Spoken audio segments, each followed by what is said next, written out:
Buried gold, Roman ruins, and ancient hoards rewrite soil chemistry forever. Treasure hunters chase old maps and faded legends, but the ultimate map is written in living plants. We are counting down 7 botanical indicators that point to what lies underground, from ancient boundary markers to a common weed with an almost perfect track record. Number 7 starts with a tree that has been keeping a Roman secret for centuries. Number 7, Crataegus and veteran hedgerow trees have been tracing the outlines of lost worlds for centuries. In the rolling fields of Northumberland, ancient hawthorns still mark the edges of long, vanished Roman camps. Dendrochronology on these gnarled boundary trees has revealed ring counts that sometimes reach back to the earliest decades of Roman occupation, offering a living timeline where written records fall silent. Soil cores beneath these hedgerows often show elevated lead and zinc, silent witnesses to centuries of metalworking, lost hoards, and shifting property lines. Unlike plants that betray their secrets through rapid chemical uptake, these trees record the slow accumulation of metals and the patient marking of boundaries. Their presence along old banks and field edges is more than a quirk of rural history. It is a visible, landscape-scale signal that hints at buried features without a single shovel breaking ground. For conservationists, these living markers are irreplaceable, holding both ecological value and the memory of ancient land use. Number 6. Plantago Major draws a subtle map across the English countryside. Broadleaf plantain thrives where the ground has been compacted by centuries of travel, its low rosettes hugging the soil, leaves fanning out along the traces of vanished Roman roads. In the fields near Canterbury, a continuous band of Plantago revealed itself first on 1944 RAF aerial photographs and, decades later, in high-resolution drone imagery. The alignment was no accident. The plant's fibrous roots tolerate the dense, nutrient-poor soils left behind by ancient carts and foot traffic. Modern surveys have confirmed that these green ribbons often correspond with buried stonework or gravel paths, their presence validated by geophysical scans. Unlike the towering boundary trees that mark old field edges, Plantago offers a ground-level clue, one that is visible from above as a living line etched into the land.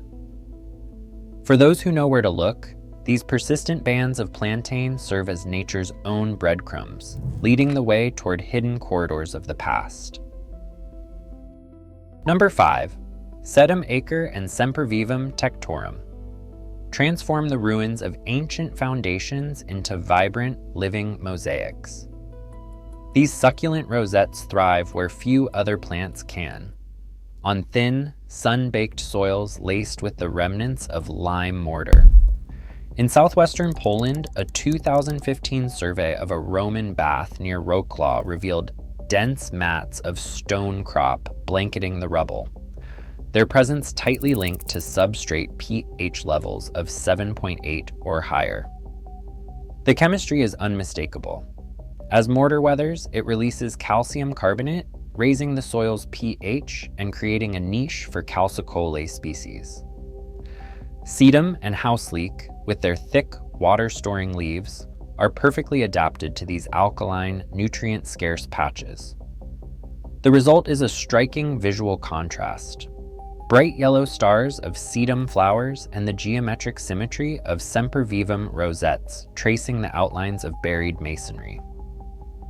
Where the ground shifts from acid to alkaline, these succulents act as natural highlighters, mapping the invisible footprint of Roman walls and tiled baths.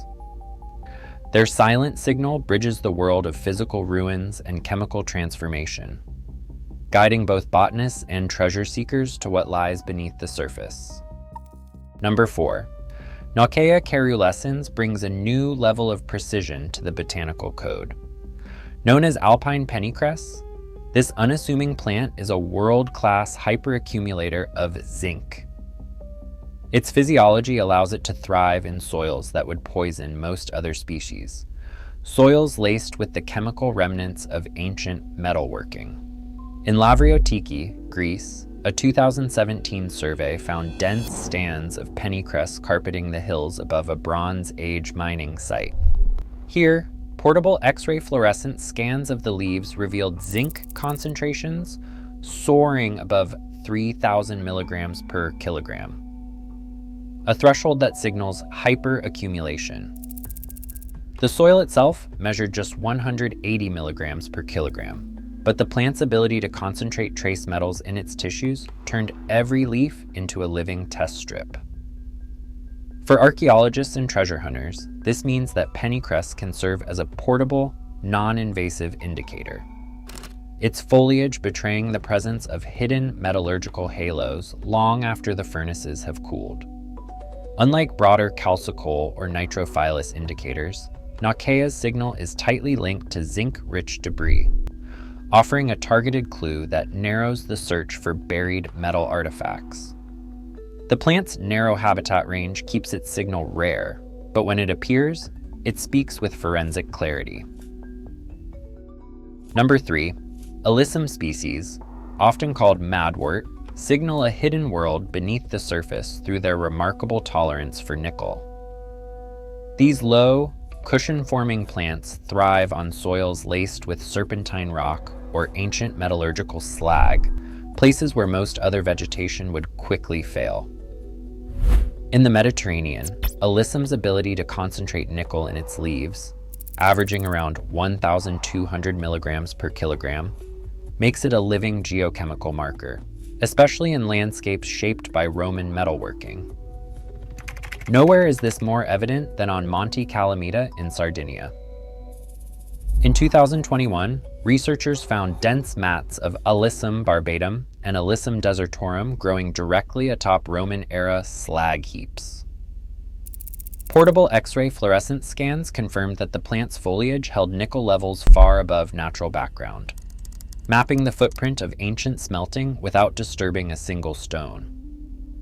Yet this botanical clue comes with a cautionary tale. The same discovery sparked a local controversy when increased tourist traffic threatened to expose undocumented archaeological layers, prompting legal warnings about unlicensed fieldwork. Alyssum's presence is not just a curiosity. It is a precise, non-invasive indicator of nickel-rich soils, bridging the gap between the world of metal clues and the nutrient-driven signals that follow. As the code shifts from zinc to nickel, the story of buried metals and botanical sentinels expands, revealing the subtle ways that plants can chronicle centuries of human transformation. In second place, Rumex species, broad-leaved docks and sorrels, signal the ghostly outlines of ancient refuse pits and middens with a vigor that is hard to ignore. These robust herbs thrive on soils where phosphorus runs 2 to 3 times above the regional baseline, a legacy of buried organic waste and human settlement. Their broad, arrow-shaped leaves and dense stands mark patches of ground where centuries of discarded food, ash, and bone have quietly enriched the earth. In 2009, the discovery of the Frome hoard, a cache of Roman silver and bronze coins, came with a curious botanical footnote, a lush flush of dock in the immediate area. Field notes taken at the time recorded a dock-rich microhabitat, later interpreted as a living indicator of a nearby disposal pit, where phosphate enrichment had quietly transformed the soil. Modern phosphate mapping confirms that these plants respond directly to nutrient hotspots, showing increased leaf size and biomass wherever phosphorus levels spike. Unlike metal-accumulating species that require laboratory assays to confirm their presence, docks broadcast their message in plain sight. Their ability to colonize disturbed phosphate-rich soils makes them a practical field clue for archaeologists and treasure hunters alike. An unmistakable green flag waves over the hidden middens and waste layers that so often accompany buried riches. As the nutrient signal grows stronger, Room X paves the way for the ultimate nitrophile, setting the stage for nature's most reliable midden marker. And finally, in first place, Urtica dioica, better known as stinging nettle, emerges as the clearest botanical signature of buried human history. Where ancient latrines and refuse pits once stood, nettles now form dense, unmistakable stands, thriving on soils where total nitrogen climbs above 1%. This threshold, far beyond natural background, creates a nutrient surge that nettle roots exploit with remarkable efficiency. Their serrated, stinging leaves and towering stems, up to 1.5 meters tall, are more than a nuisance. They are a living record of the waste and organic matter that once fueled daily life.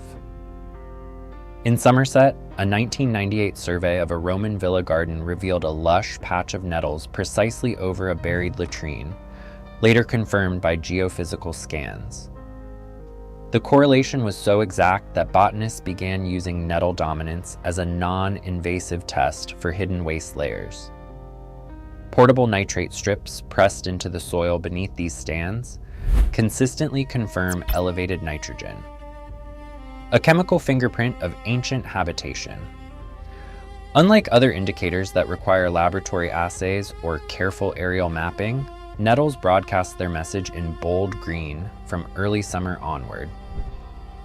Their presence is not a coincidence, but the result of centuries of nutrient buildup, a testament to the way human activity leaves a mark that nature remembers. In the Botanical Code, stinging nettle stands as the ultimate nutrient indicator, crowning the list for its unrivaled reliability and clarity in revealing the hidden treasures beneath our feet. Across all 7 entries, one pattern stands out. Plants are living archives, recording buried human stories in their roots. Science and history intertwine beneath our feet. Nature's pharmacy is also its historian. Which of these botanical signs have you spotted in your area? Subscribe to Rooted Wisdom for more discoveries.